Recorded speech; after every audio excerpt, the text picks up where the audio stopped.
예, 안녕하세요. 안녕하세요. 예, 안녕하세요.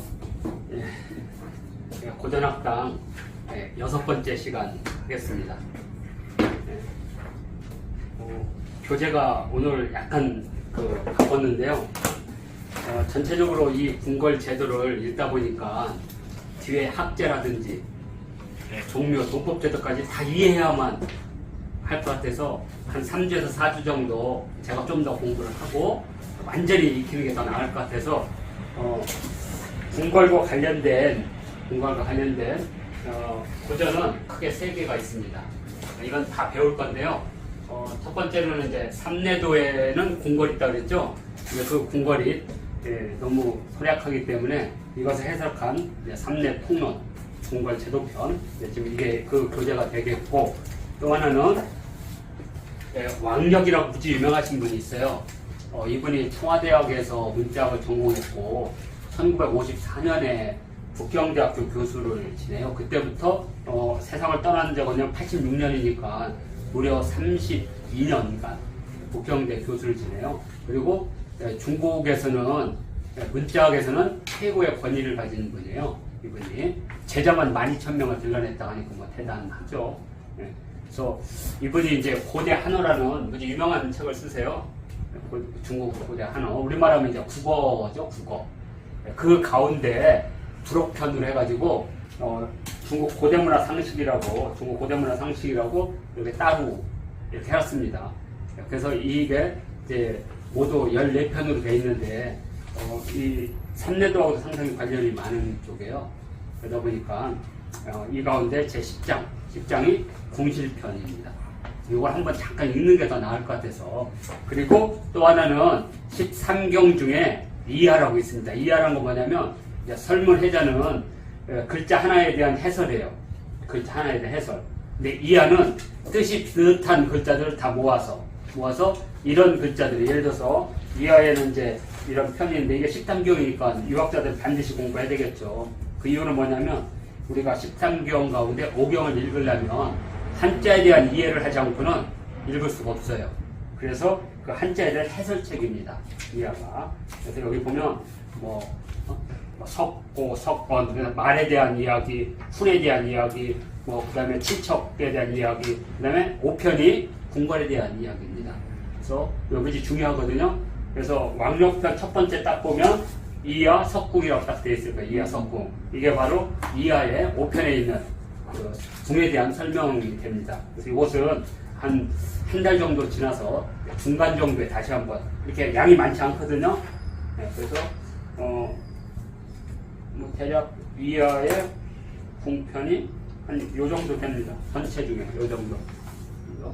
궁에 대한. 그래서 궁의 첫 번째, 석궁 첫 번째가 바로 궁위지실 시위지궁입니다. 그래서 요거 이렇게 하면 궁궐에 관한 고전은 이 3개로 거의 다 취급한다고 보시면 됩니다. 이렇게 하고, 특히 이 삼내통련, 이 전현의 삼내통련, 이것도 이 예학에서는 최고 권위를 가졌다고 그랬죠. 전현의 예학에서. 마찬가지로 문자학에서는 이 왕력이라는 사람이 가장 권위 있는 사람 중에 하나입니다. 그러니까 우리로 말하면 주시경과 최연배 선생을 배운다고 생각하시면 돼요. 주시경과 최연배 정도다. 그 정도로 권위가 있는 분입니다. 그래서 이제 오늘 이제 한 3회에서 4회면 될 겁니다. 왜냐면 이게 백화문으로 되어 있어요. 물론 고어체지만 그래도 이렇게 구어체로 되어 있어요. 고한어지만 그래도 구어체, 말로 하는 거. 그러니까 제가 볼 때는 편하죠. 그래도 그냥 술술 익히니까. 그래서 이걸 한번 전체를 읽으면 궁에 대한 이야기가 뭔지를 아실 것 같습니다. 이걸 이제 시작하고, 자 이제 들어가기 전에 오늘 이제 부수 한자부터 시작하겠습니다. 앞으로 아마 한자는 대략 한 이렇게 6가지 종류로 아마 진행이 될 것 같아요. 왜 그러냐면 이제 나중에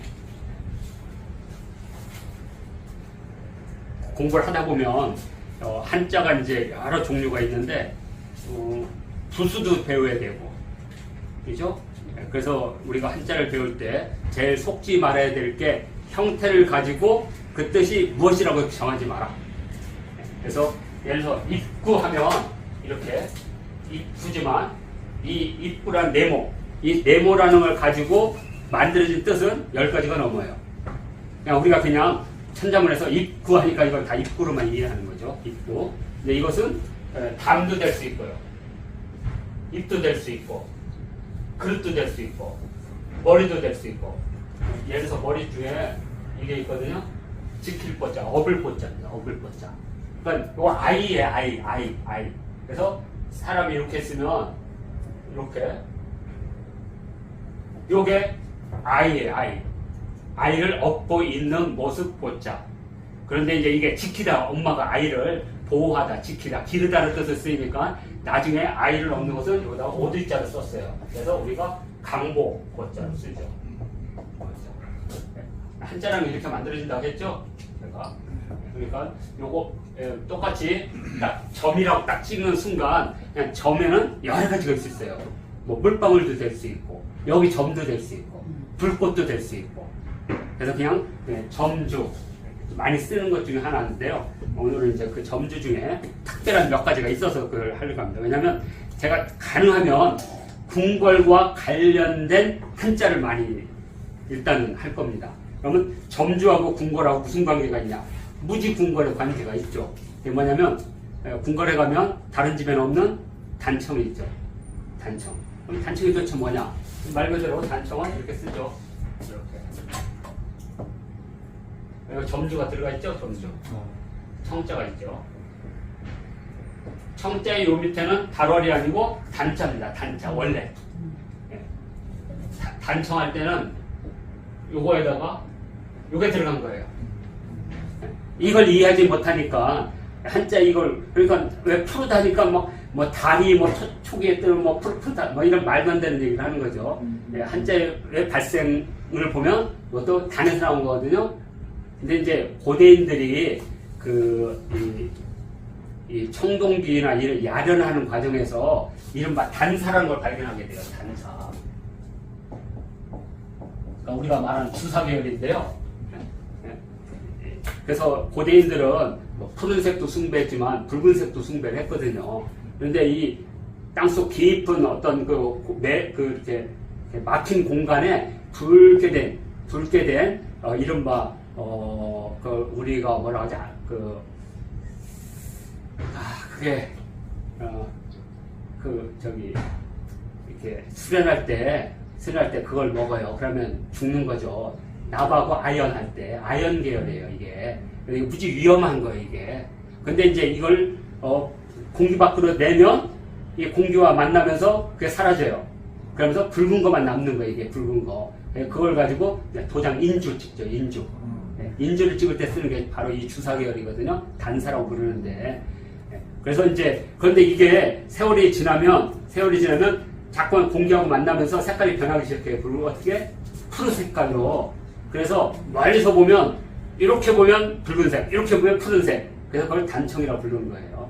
단청이란 원래 푸른색을 칠한 게 아니고 붉은색을 기둥에다가 칠하게 되면 좀 세월이 지나면 붉게 푸르게 보이는 거예요. 그럼 얼마나 아름답겠어요. 하나의 색깔이 기둥에. 그래서 그걸 단청이라고 부르는 거예요. 그러니까 이 단이란 말에는 단청이 같이 들어가 있는 거죠. 그렇게 이해하시면 되고요. 그러면 점주자를 하나씩 보겠습니다. 점주자에 있는 글자를 몇 개를 보면 좀 이해가 되실 것 같아서.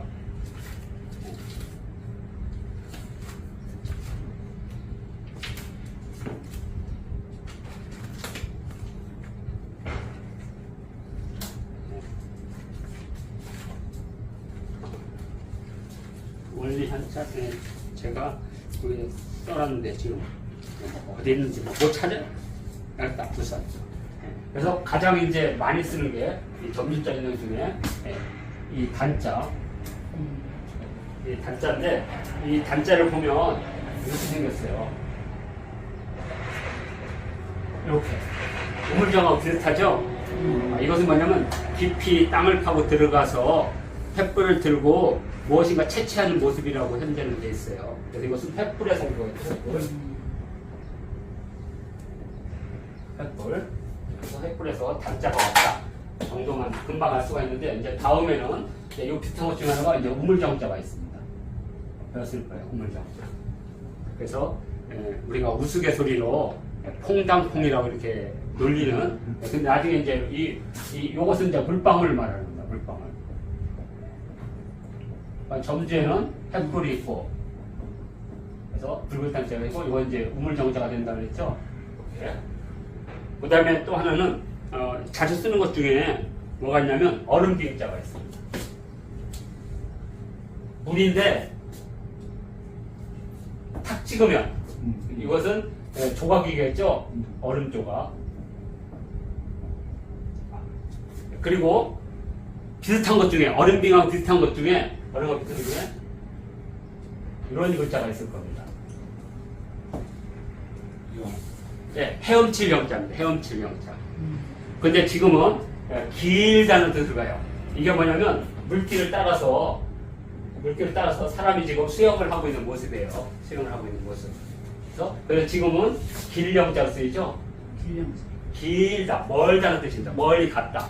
이런 뜻인데, 그러면 원뜻은 헤엄치다는 뜻인데, 이제 우리가 부사로 길다, 형용사로 길다라 쓰이니까 헤엄치다는 말을 새로 만들어야 돼요. 어떻게 되느냐?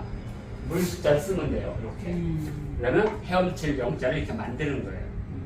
그러니까 지난 시간에 배웠을 거예요, 아마. 이렇게 만미자가 있는데, 이게 지금 안일 미자, 덜 자란 풀 미자로 쓰이면 만미자는 입구를 집어넣는다고. 그래서 이렇게 글자를 만든다고. 그래서 이 글자 속에는 원뜻이 항상 들어가 있다. 원뜻이. 그래서 수역영자에는 여기가 바로 그런 뜻을 갖고 있다. 그래서 자, 헤엄치다가 이제 또 길게, 그럼 뭐예요? 노래 길게 할 영자. 이 영자는 짧게 끊는 노래가 아니라 길게 뽑는 거. 오호, 이렇게. 이런 노래. 그래서 읊는다고 하죠. 읊는다. 이렇게. 원뜻이 있는 거죠? 그러니까 처음에는 헤엄치다가 길다면 긴다는 뜻이 여기 들어가 있는 거죠. 길다. 또는 뭐 헤엄치다는 의미도 있어요. 이렇게. 소리를 이렇게. 그렇죠. 리듬을 타다 정도로. 그래서 글자를 만들 때 이런 걸 다 고려해서 만든다. 이렇게 보시면 됩니다. 자, 그리고 또 하나가 이제 이것은 불꽃입니다. 불꽃. 이렇게 돼 있어요. 불꽃. 그래서 지금은 심주할 때 써요. 심주. 불꽃주. 그래서 지금은 이제 이 주자를 심주, 이거 불꽃 주자는 이렇게 쓰죠. 불 한자 집어넣고, 지금은 뜻이 바뀌었죠. 가운데주. 게다가 점점 지나면 중심주, 주인주, 이렇게. 그래서 현재로서는 이게 원래는 가운데라는 뜻이거든요. 횃불의 중심. 그래서 가운데 주자인데, 지금은 이제 가운데 주자는 이제 가운데 중자가 주로 쓰이죠. 중자. 중자가 대신하니까 지금은 주인 주자로. 주인자. 그래서 이것은 불꽃이 되겠죠. 똑같이 불꽃. 그래서 점주라는 부수를 통해서 점을 찍어. 이거만 좀 많아요. 이거 좀 많아. 뭐 예를 들어서 이렇게 할 때는 여기 팔꿈치고 이거 뭐지 이거 팔꿈치 이게 선 마디 골절이죠. 골절. 하여튼 요거. 그래서 요거 이제 손이에요. 손 이렇게 뭔가 잡는 거. 그러니까 요런 게 있으면 무엇인가 잡다는 뜻을 갖고 있어요. 항상 이렇게. 손으로 하는 것들이 많으니까 오늘은 이제 손 얘기는 아니지만, 그래도 점이라고 해가지고 이렇게 우리가 그냥 점이라고 하지 말고 뭐 불꽃, 그다음에 물방울, 얼음 조각, 헤엄칠 사람, 이건 사람이죠. 사람. 이렇게. 그래서 우리가 한자를 이해할 때 모양을 가지고 단정 짓지 말라는 거예요. 단정 짓지 말라는 거. 다양한 형태래. 왜냐하면 이것을 간략화하는 과정에서 여기서 사람을 어떻게 표현할 방법이 없잖아요. 그렇다고 여기다가 뭐 사람이 잘 쓸 수도 없고, 그냥 점으로 표현한 거죠.